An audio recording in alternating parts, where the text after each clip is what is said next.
So what is the big deal with wireless video? The big question is choosing the right technology, and choosing the right technology within your budget. Oftentimes, the best technology for a given application might be outside of a customer's budget, and we'll just have to find alternate solutions, and we can help the client weigh the cost benefits and the differences. We'll be discussing some new technologies. The purpose of this webinar is to also help you with these numerous choices. We would hope that you would call Vidovation to help you with these choices. We're going to talk about cellular bonding, Wi-Fi 2.4 and 5 gigs, 60 gigs, 70 gigs, and even 80 gigahertz unlicensed and licensed bands. So the wireless is nothing new. It's been around 100 years. Guglielmo Marconi, my countryman, my dad was very proud that Marconi was given credit for inventing wireless transmission. It seems throughout that 100-year history, wireless is the limits of wireless have been continually pushed. New modulation schemes, new encoding schemes, new transmission techniques, antenna arrays have constantly pushed the capabilities of wireless, and video has been a big factor in that. You know, video transmission in general, whether it's wireless, fiber optic, coaxial, has always pushed the limits of communications. And you know, we all demand the highest level of quality of service, and we're all sensitive to delay. Not all technologies are delay immune. We have technologies that are virtually zero delay, and we have technologies that can be several seconds or even dozens of seconds of delay. But again, it depends on the application, the price point, the flexibility of use. So we can help you make those difficult decisions. So, you know, microwave. Microwave is nothing new. It's been around 50 years. It's a licensed private connection. Typically, it's fixed points, rooftop to rooftop, or a mobile production truck, a mobile ENG, electronic news gathering truck. Typically, there might be antenna arrays on a tall building in the metropolitan area for the trucks to beam their signal to. So you're out in a remote location. It could be your transmitter tower. It could be a tall building in your metropolitan area. So units are moving around the metro area and beaming to a central point, or just portable type links. You know, typically, you know, they can be one-way, two-way. A typical microwave application is STL, as we call it, or studio to transmitter links. Typically, these are use parabolic high-gain antennas, like in the picture here, and they require LOS, or a line of sight, as we call it, LOS. Within the central antenna array approach, a lot of broadcasters take this approach. If they want coverage in certain areas, you know, say they go to City Hall a lot and they need to get a signal out of there, but they don't have line of sight, they might do multiple hops around the metro area. But this can be expensive, so the local broadcaster has to build infrastructure where all of his trucks are going to be, where they anticipate news events to occur. You know, so you need a tall building, you need a tower, you need a local mountain to beam these signals to and from. You know, so you'll have multiple antennas around the metro area. There's other techniques with movable antennas. You know, you could use a helicopter as a repeater. You send the signal up to the helicopter and beam the signal back down that way. Just the white balance on my camera seems to be going a little crazy. Let me just keep going. So then there's the portable links. Now with Vidovation, we have some fixed link solutions, but we do also have a lot of camera back solutions. We have wireless camera back, fiber optic camera backs, and IP camera backs. but this is an example of a camera mountable Anton Bauer V-Lock camera back. You know, because the cameraman is moving around, you have to have an omnidirectional antenna. In the previous presentation, we went into more depth on the different types of antennas. You'll get a recording of that. But and the receivers are usually fixed with a directional antenna. So the receiver might be on a truck, might be off to the side of a hockey venue or a basketball court. So the camera is moving around and the receiver is usually in some fixed location in the venue.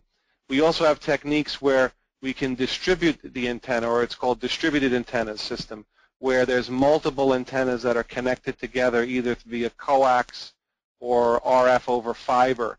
So if a cameraman needs to go from the basketball court into the locker room, then out to meet some dignitaries out front, we can have antennas distributed throughout the facility to allow seamless movement of the camera operator throughout the facility. But you know, this requires planning. If something should occur that wasn't planned for, we need to go up to the press area, but they don't have antennas up there. This is where you can run into problems. You have limits in the flexibility, or the limits in your movement. Typically, these microwave radios, you know, there's 2 gig bands. You know, we're talking about licensed bands here. So you like 2 gig, the 6 to 7 gig band, the 12 to 13, and other bands 20 and above. They do typically require, they do require a license. If there's multiple operators trying to operate the same location, you got to do some coordination. If whoever owns the license has to give others permission to use that frequency. So a lot of agencies or networks, they'll barter with each other. It's like, well, I'll use the 2 gig band today. You give me permission, that sort of thing. These types of radios, the channel bandwidths are limited, so it has to be compressed. Advanced modulation techniques allow us to get more bits through per symbol, but then they make them more susceptible to noise and decrease their range. So there's always a balance. You know, the amount of bandwidth, the amount of distance, everything is inverse proportional. You know, more bandwidth, less distance, more complex modulation, you get more bandwidth, but you can't go as far. And, you know, in some of these bands, we're competing with mobile phones and satellite earth stations. So then we have the consumer and business use of private networks or Wi-Fi. And there's been a lot of changes in Wi-Fi. We do now have technologies with higher bit rates that, you know, lend themselves for video streaming. There are some complications, and I'll get into that, and some of this still requires analysis. Some of the 802.11 AC capabilities, the vendors are still figuring it out. That there could be some potential issues. If we look at the traditional or the traditional Wi-Fi band, or the original 802.11, the 2.4 gigabit per second or gigahertz, we can have up to 11 channels, but you can see in the picture here there's really only 3 channels that don't overlap or interfere with each other. Now, if these channels are spread out on a larger venue, so, you know, the north side of the facility is using channel 1, the south side's using channel 3, and they're far apart, you know, so with some coordination, you can't use all 11 channels simultaneously all on the same basketball court, for example. You would have to do some coordination. So you can see the limitations. There's really only 3 channels that don't overlap, but then you're competing with laptops, smartphones, security cameras, etc. And newer phones now are also, newer devices are supporting the 5 gig band. So I'll get to 5 gig in a second, but the beauty of 2.4, it's unlicensed. The negative is that everyone's using it because it's unlicensed. So you have unpredictable coverage and interference. You'll do some wireless tests at a sports venue when no one's in the stands, everything works great, Then when there's 50,000 fans in the venue and they're competing the Wi-Fi to Instagram their photos of the game or whatnot, or put things up on social media, you're competing for that bandwidth. Now there's ways around that. If you have higher gain antennas and a higher signal strength, or due to directionality of antennas, we're going to use more sophisticated antennas than you're going to find in your little cell phone. So we'll have signal priority. We'll break through above the noise. So there are ways to combat this. The other benefit of 2.4 gigs is because it's lower frequency, it goes through walls. It is not as susceptible to obstacles when compared to 5 gigs and higher frequencies. So there are some benefits. So 5 gig band, it's less usage than 2.4 gigs. A lot of broadcasters and professionals are already using 5 gig. 5 gig is starting to be utilized by smart devices. I'm not sure if the new iPhone 6 supports 802.11 AC or the 5 gig band. I believe it does. You probably can turn it on and off. When we engaged with the National Hockey League to make them a wireless in-net goal camera system, they did not want to use the 5 gig band. They had some voice over IP, some announced systems, telemetry systems at a lot of these hockey venues, and they had some very severe interference issues at some very critical games, playoff games, final games, where buzzers, the hockey horn got stuck on. So in that case, we chose 60 gigahertz because it's the best of both worlds. It's unlicensed but very directional. There's no interference. It doesn't interfere with other systems, nor is it susceptible to being interfered with by other systems. So, again, we help you with these decisions. So you look at the 5 gig band, you see, wow, look at this. We got 24 some odd non-overlapping channels. That's great. Look at that. And then, here's the different bands. But 802.11 AC addresses this dynamic frequency selection. And then right in the 5 gig band, we have Doppler radar usage.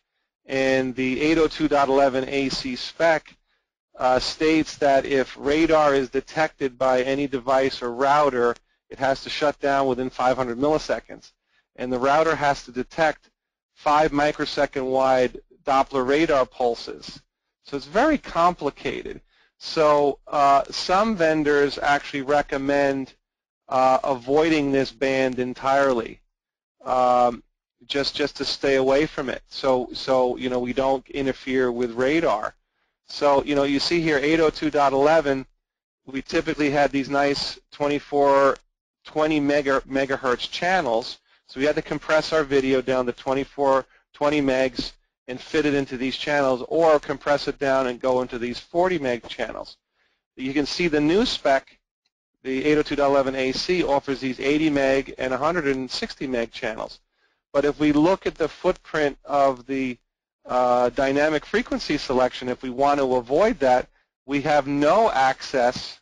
I'll show you on this slide here. So you see we have no access to the 160 meg channels, and we only have 2 80 meg, 4 40 meg, and we have 10 to 9 of the 40 meg channels. So you can see here, this is the dilemma. Some of these things need to be sorted out. Here in Irvine, we're close to the John Wayne Orange County Airport, but I don't think the Doppler radar signal reaches our facility here. But it's not uncommon for a sports venue to be near an airport. There could be Doppler radar in a downtown area near some broadcast facility. So these are things that need to be considered in frequency coordination. Not very many vendors are addressing this 160 megabit per second or megahertz channel yet. Maybe there hasn't been demand for it yet, or we're just trying to figure things out. Maybe the standard needs to be modified. I'm not sure, but I'm not an 802.11 expert per se, but there needs to be some additional dialogue, or we just need to go in with our eyes open. We only have 4 channels here in the 40 meg band if we exclude the dynamic frequency selection. So another development, 802.11n and AC address this MIMO, as we call it, which stands for multiple input, multiple output arrays. And what that means is multiple transmitting antennas are inputting into the system, and multiple antennas are receiving or outputting from the system. So you see, all modern routers, a lot of our wireless communication systems will have anywhere from 1, 2, or 4, or even 5 antennas, and we're using some sort of MIMO. And the nice thing about MIMO, it thrives in reflections. What it does is the signals bounce all over the place. They're in different polarizations. They bounce off the ceiling, off of walls, off of obstructions. The receivers will time these signals to line them all up to take a bunch of small signals, add them together to make a stronger signal. So it works really well, but there are some limitations. A lot of the 802.11 AC allows higher modulation schemes, which decreases signal to noise, makes it more susceptible to interference. Again, a lot of this is theoretical. We talked about the spectrum problems, but you can have up to 1,300 megabits per second throughput. Again, theoretical. If you have the spectrum available to you. So as I mentioned, so it creates multiple signal paths. The bandwidth of each antenna is additive. So 20 meg, 20 meg, 20 meg, you can add up to quite significant amounts of throughput. It can be susceptible to interference if you're using the higher order modulation schemes. Adaptive bit rate and the complex modulation. Adaptive bit rate doesn't work so well with video. If the router is throttling the bandwidth here and the encoder is pushing high bandwidth, you need an adaptive encoder to go along with the adaptive wireless communications. The two need to work together. So it gets complicated. So you want some sort of an adaptive bit rate. We have systems that whether you're going through Wi-Fi, cellular, or a LAN connection, we can bond the multiple paths together, buffer to smooth out some of these bumps. If you hit some bottlenecks in the bandwidth available to you, we can do some buffering. So that's a perfect lead into 4G LTE bonded cellular. And I'm sure a lot of you guys out there, you're familiar with this technology, but the gist of it is taking multiple cellular modems, a Wi-Fi connection, a LAN connection, and taking these smaller pipes and bonding them together into a fatter pipe. And there's a lot of considerations. It works great, grab and go, unplanned coverage virtually anywhere. You just got to be within the cellular network. If you're on the edge of the network, you're going to have some issues probably. If you're in a venue with a lot of other cellular users, you're going to be competing for that bandwidth.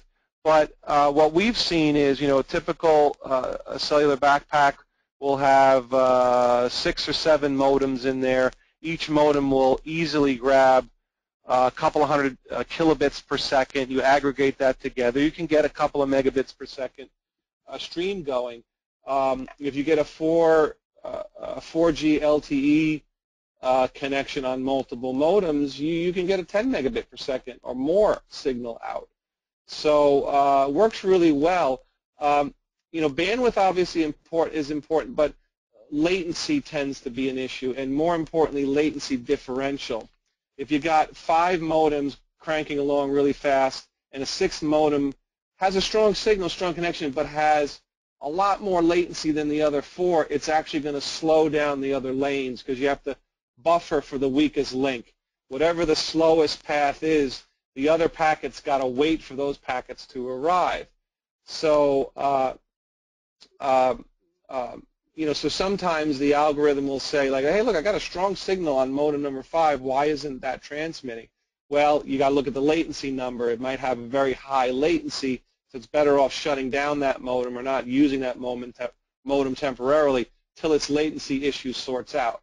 So the algorithm in these bonding cellular technologies is very, very complex, very adaptive, and it's all transparent to the user. The video comes through cleanly, and in cases where you have no cellular coverage, these devices allow you to store and forward the signal. So the video will get recorded in the device, and then when you do have cellular coverage, minutes, moments later, it'll retransmit. It will start transmitting where it left off. So you may not be live anymore, but you'll be near live. Maybe you're a minute behind, 2 minutes behind. So the technology adapts for this.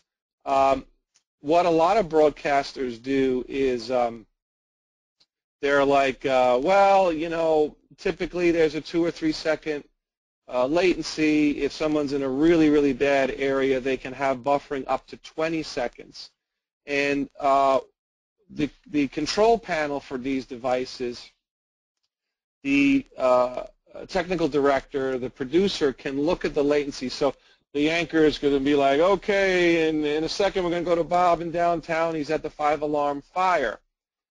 Everything is scripted. The anchor is reading off the teleprompter. The producer will actually tell the remote reporter to start talking 10 seconds early or 3 seconds. So his cue. So now we go to Bob, and they say, cue, start talking, and he starts talking 3 seconds early, and they time it. So they adjust their workflow to deal with the latency associated with cellular, because sometimes cellular is the only alternative. It's certainly cheaper than sending a SAT truck or an ENG truck. So again, we help our clients weigh these different limitations. You can see here, this is a little pictorial showing you the multiple modems. The server grabs all the streams together, puts them back together, sends them to master control. We can stream them to the web, mobile devices, and the server usually sits in the broadcast facility. We can put the server in the cloud if you don't have your own facility. So the technology works really well. I mean, you just have to know the limitations of the technology you're using. Not everyone has a budget for a $2 million SAT truck. A cellular backpack is a lot cheaper than a SAT truck. So then that leads us to our flagship technology, 60 gigahertz. And the beauty of 60 gig is it's completely uncompressed. So because we have a 7 gigahertz channel to play with, we can put uncompressed HDSDI through the system. Our current products have minimal to no encoding. It's on-off keying. Basically AM modulation going through. So we maximize the distance. We maintain a higher signal to noise. If we were to use a higher modulation scheme, we have systems that we're hoping to launch in the next year or two that will do 7 gigs, 10 gigs, 12 gigs. But we're adding, 64 QAM or 256 QAM to those higher order modulation schemes. To do that, it's going to lower our distance, or it's going to make us more susceptible to interference or rain fade and that kind of thing. So a typical system, we can go up to 700 meters. An odd anomaly about 60 gigs, why it was ignored for so many years as a usable spectrum, is it's attenuated by oxygen molecules. 60 gig actually excites, it resonates oxygen molecules, so it causes attenuation. In DoD or in secure communications, this is actually a benefit. You're transmitting from one secure building to another. What it does is it minimizes the propagation beyond the intended target. A 5 gig signal, for example, that's going 1 kilometer will actually radiate 32 kilometers. It's horrible. It gives away your position on the battlefield, or your enemy could eavesdrop into that signal and hack into it. So 60 gigs is actually secure in nature because of this oxygen attenuation. GPS satellites and military satellites by multiple government agencies around the world, they use 60 gigs because it won't come through the Earth's atmosphere. The atmosphere envelope of the Earth prevents eavesdropping on military satellites that are communicating with each other at 60 gigs. So it can be used as a benefit. In the case of the National Hockey League, the tallest hockey ceilings were about 50 meters or 150 feet. So we can go, that was a piece of cake to reach those frequencies. 60 gigahertz radios have the benefit of being very small. Higher frequency components tend to be smaller. So these radios are very small when compared to their 5 gigahertz counterparts. And, you know, it's uncompressed. We got single, dual channel, and duplex. Our devices, because they're sending the native HDSDI stream through, all the ancillary data, the embedded audio, metadata, time code pass through the system, and it's near zero latency. We're talking about nanoseconds of latency. So it's great for sports, live interviews. So, you know, in sports, our in-net goal camera, it was very important that the video be synchronized with the game clock. So having high latency would be bad when filming I mean, even a frame or two of latency would be detrimental. So the NHL takes great pains to synchronize all the in-net and over-net camera with the game clock so that everything is synchronized and nothing's missed. Then 60 gig is used for wireless Ethernet.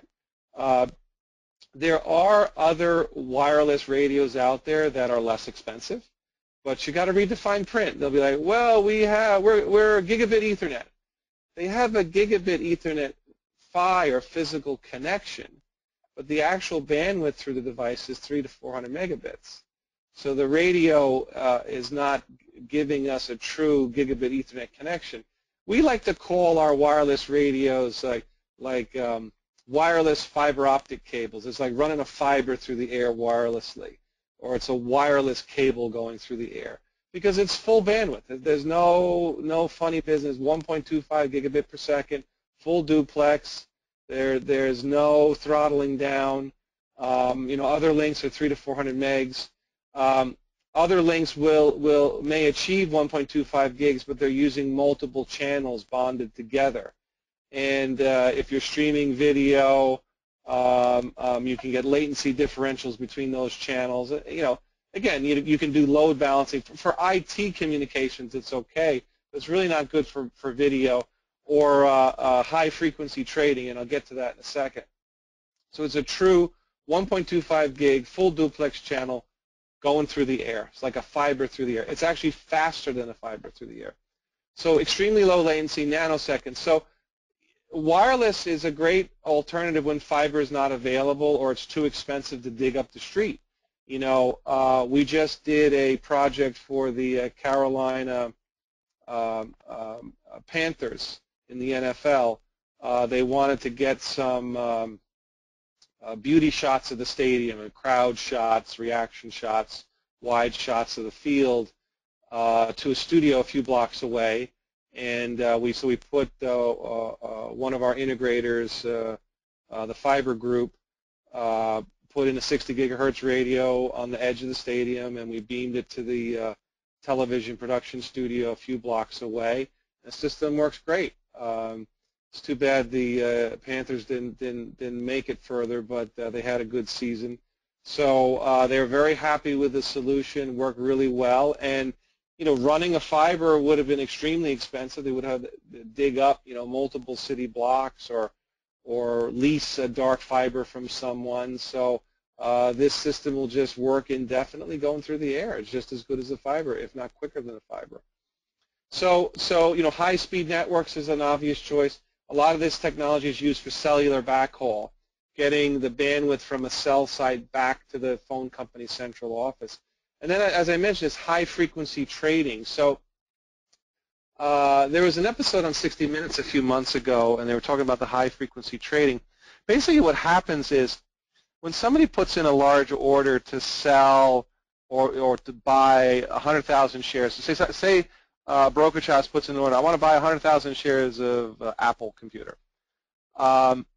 These computers in microseconds pick up that buy order, will actually beat the buyer to the punch, buy those shares before they can, jack the price up, and then for pennies above the asking price will then sell it to that party. So these computers jump in and buy and sell ahead of big trades. I'm not a trading expert, but that's my understanding of it in layman's terms. So microseconds, milliseconds, nanoseconds count when it comes to these high-frequency trades. And everyone says, well, why don't you just run a fiber? Yes, and a lot of these networks are connected via fiber, but you don't have point-to-point. Even a fiber connection might have to be routed through different metro areas.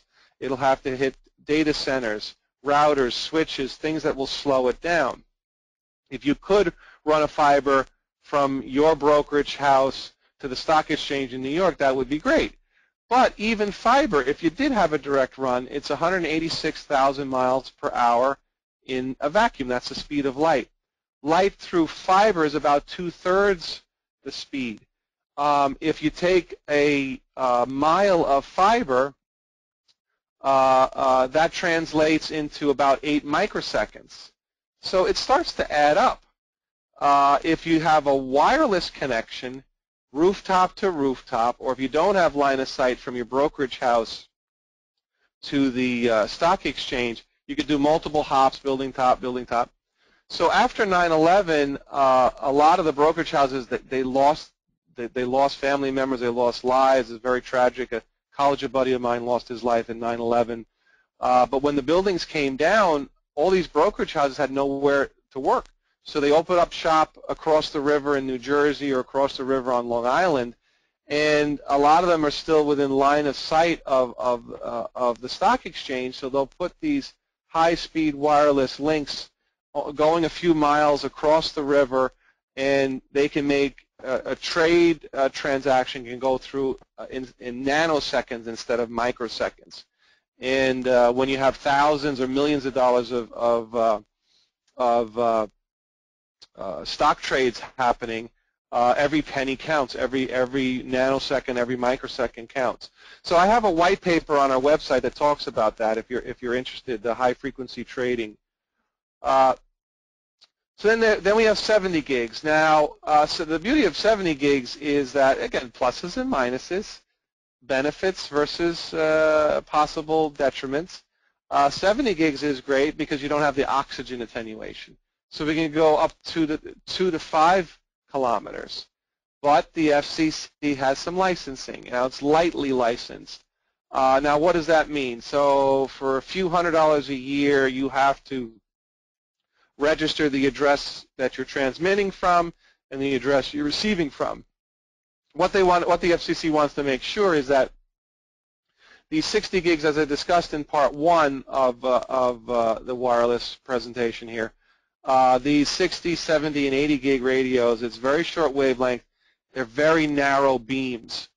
So you could have multiple transmitters and receivers on the same frequency, on the same rooftop, but just as long as they're several degrees apart from each other. If you were going from the same rooftop, between the same 2 rooftops, you could even just spread them out, put one on one corner, one on the other corner, and allow 2 beams. Or we have radios where within the 60 gig, 70 gig, and 80 gig band, we can pick different radio, slightly different frequencies. We can even do different polarizations to get isolation. So we have 70 gig uncompressed radios, but there's going to be a little bit of licensing, a little bit of coordination. And we can help you apply for those licensing. Just like 60, 70, zero latency, all the payload, metadata goes through, great for sports and live interviews. And just like the 60, we have 70 gig wireless Ethernet radios, and you can see, again, because of no oxygen attenuation, 2 to 5 kilometers. 1.25 gigabits, but then a little bit of licensing. So again, so we have the 60 gig option and the 70 gig option. Then we have this radio is really interesting. Now, when it comes to our 60, 70, and 80 gig radios, basically we have simplex radios, dual channel radios, and bidirectional radios.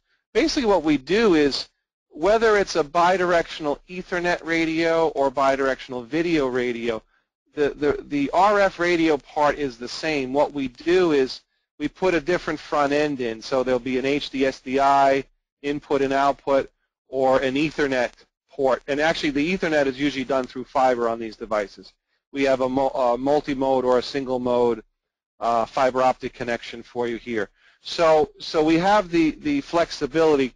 We haven't done any HDSDI over 80 gigs yet, but if someone needed that extra range, we could certainly build a radio to do that.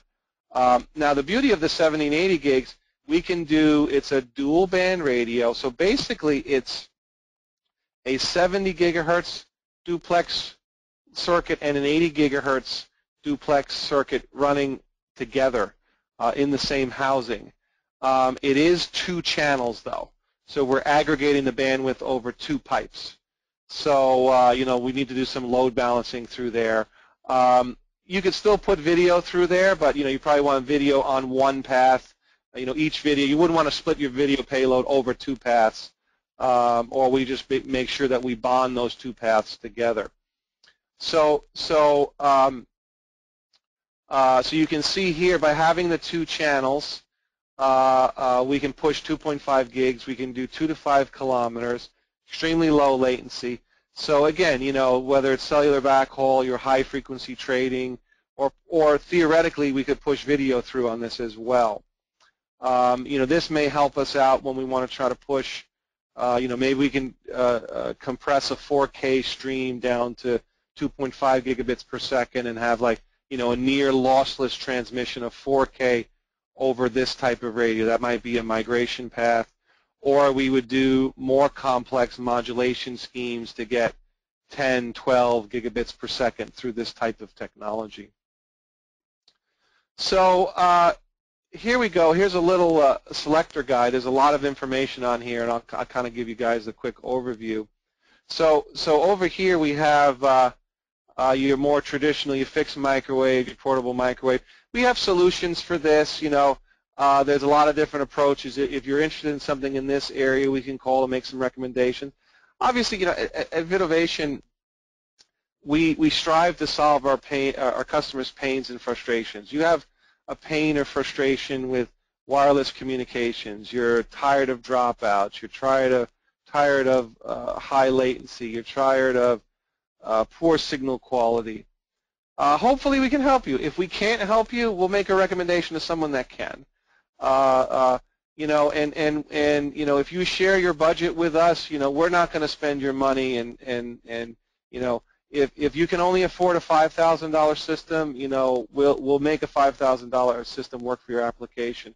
If you need, you know, 5 nines of reliability, you know, we'll find a COFDM, you know, a 25,000, or if you really need a really super high-end system with distributed antennas, you know, $70,000, $80,000. So we have solutions at every tier.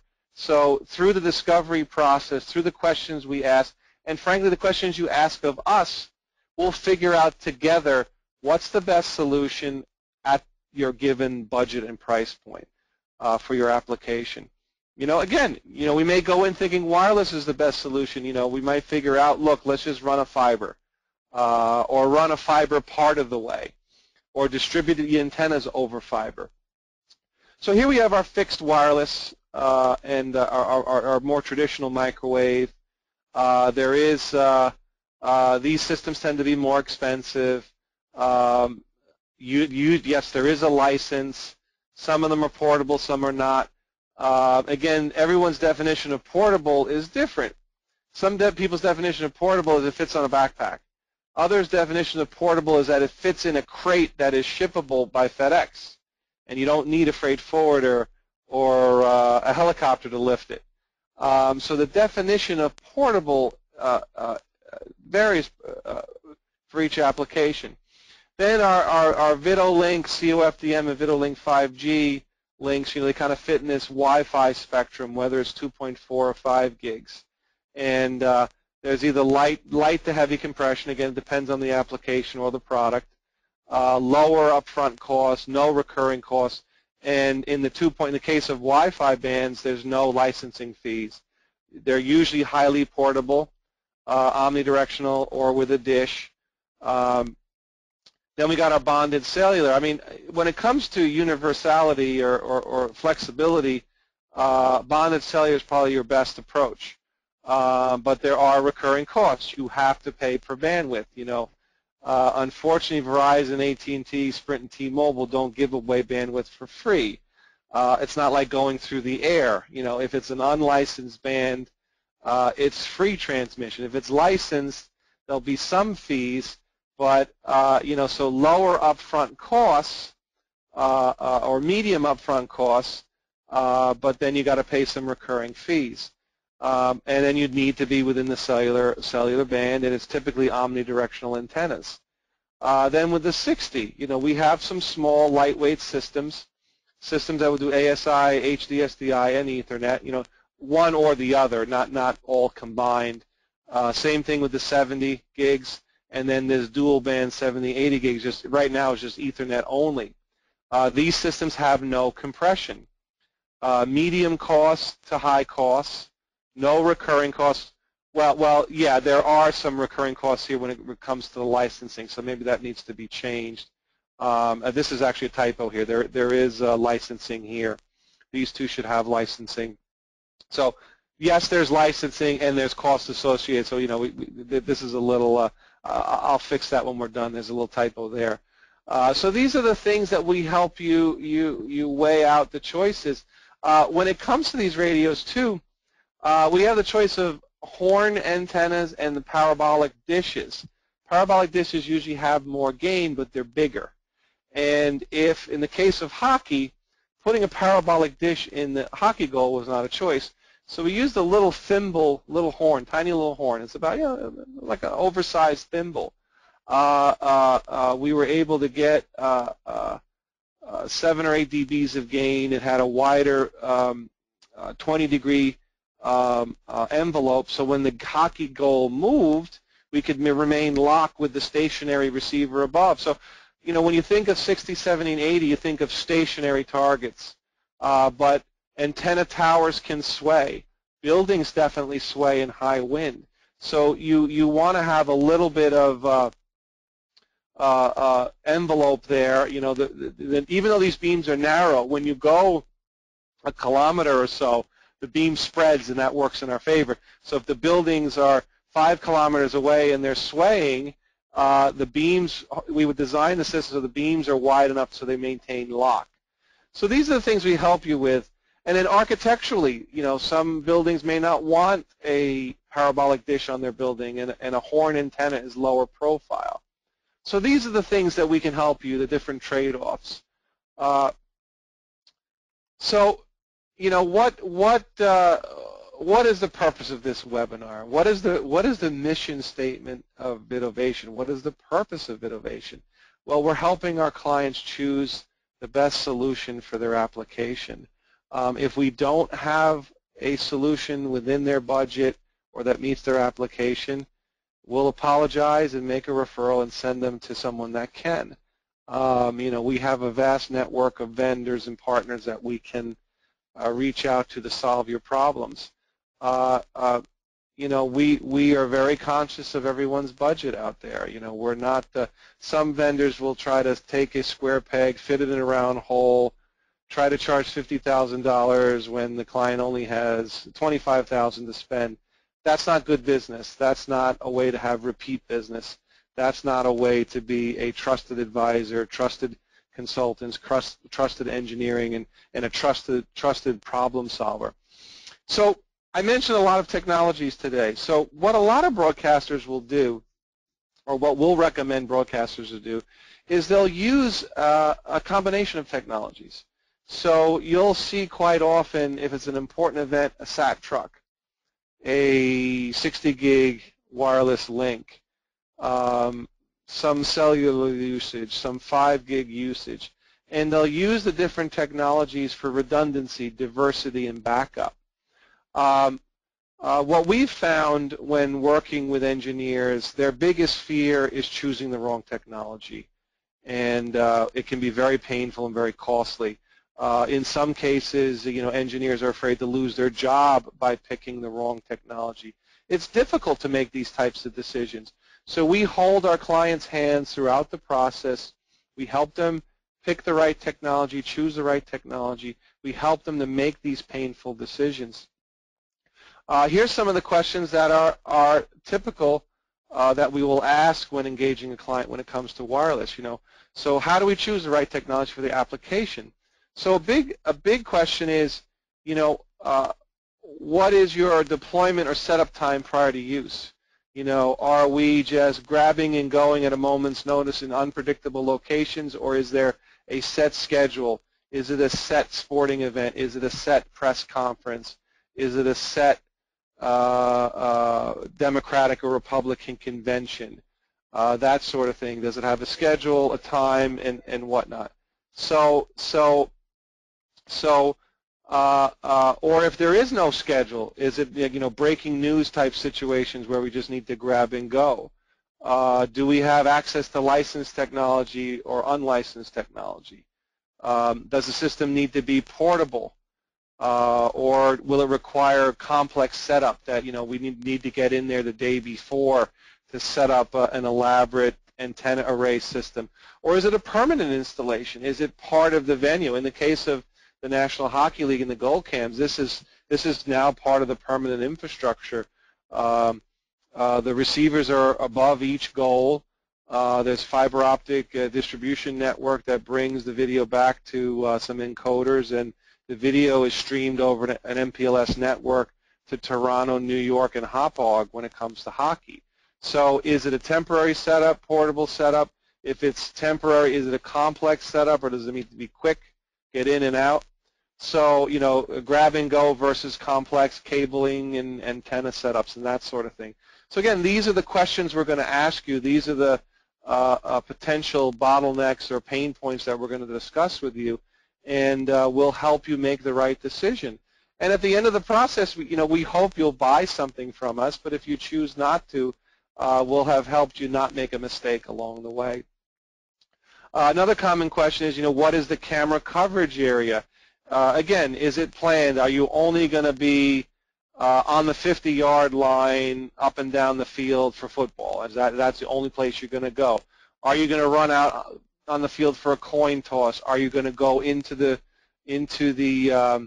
locker room post-game to get some coverage with the same camera rig? So we need to have antennas or plan our coverage area. Are you going to be mobile, or is it going to be a wider area type setup? And this will help us choose the types of antennas, even the type of radio technology to use. Some radios thrive off of multipath and reflections. Others need line of sight or near line of sight. Some radios go, the multipath thriving antennas will go around corners. The line of sight or near line of sights will not. So we can help with the coverage plans.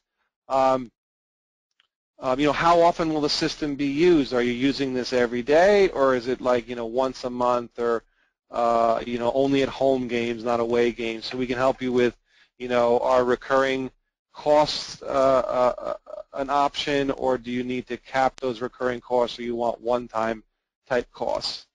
So, the Vidovation engineering team, we have a vast experience when it comes to wireless technologies. We also have vast experience when it comes to fiber optics and IP networking. So we're not just a wireless company. I know we're most known for wireless. So, we hope you call us when you have that difficult or painful decision to make when it comes to choosing the right technology for your application, whether it be a wireless, fiber optic, or IP network, and we'll help you do that within your budget. So we hope you call us today with any issues or pains you might be having in these areas. I know a lot of you guys out there know who I am and know who Vidovation is or know my history, but Vidovation is a video, audio, and data communications manufacturer. We specialize in wireless, fiber optic, and IP networks. Our customers include broadcasters, TV networks, sports leagues, enterprise IT, corporate, and government agencies. And, we help the clients who are frustrated with dropouts, confused about what technology to choose, struggling to balance latency versus budget versus technology. You know, they're irritated, or their bosses are irritated, and interruptions, streaming issues over the internet. You know, we can help you with all of these pain points. We hear new pains every day. You know, treat us like your counselor. You know, when the NHL came to us with this problem, they said, you know, sometimes our referees, they're not in position to make a critical goal line call. It's those little tricklers. It's not that the refs, you know, were bad at their job. They just couldn't be everywhere on ice at the same time. So, you know, on occasion they couldn't make the right call, just didn't have the visibility, and we were able to make the game of hockey better. I think every fan, every owner, every goalie for sure knows that hockey has been better due to Vidovation solving that pain and struggle within hockey. Last year during the final, the puck actually stopped twice on the line, and the overhead goal cam as well as our in-net goal camera caught that action, and the puck did not. In different sports, I think soccer, it's got to break the plane. Well, I know in football it's got to break the plane of the line. Hockey, there has to be white space. It's got to cross the line completely, and our goal cams caught that. And buddies of mine, you know, I have a big follower, 10,000 Twitter followers, and buddies of mine who are hockey fans. One buddy of mine's a big Bruins fan. He's like, I didn't like the call. The call didn't go with my team, but I like that the call was made correctly. So I get a lot of feedback, and I take a lot of pride in that. Hockey fans validate what we've done for the National Hockey League, and I'm sure the NHL loves to hear that we were able to help that. Now, not everyone out there needs an in-net goal cam, but whatever your issue might be, you need a video assist monitor for your director or your producer. You need to stream video from a moving vehicle while you're shooting a movie. You need to have wireless video coverage on the 50-yard line for the coin toss in the locker room and in the press area. We can design a permanent system to do that. We can sell you or design you portable cellular systems. So if you or anyone you know are struggling with any of these issues, we'd really appreciate you reaching out to us, or we thrive on referrals. Referrals would be great. So let us know if we can help in any way. Here's a short list, per se, of some of the clients we've helped over the years. This is spanning my 30-year career. I won't read this to you. You can this is on our website. You can read this at our leisure. But you can see there's some big names here, and we'd love to add you guys to that list.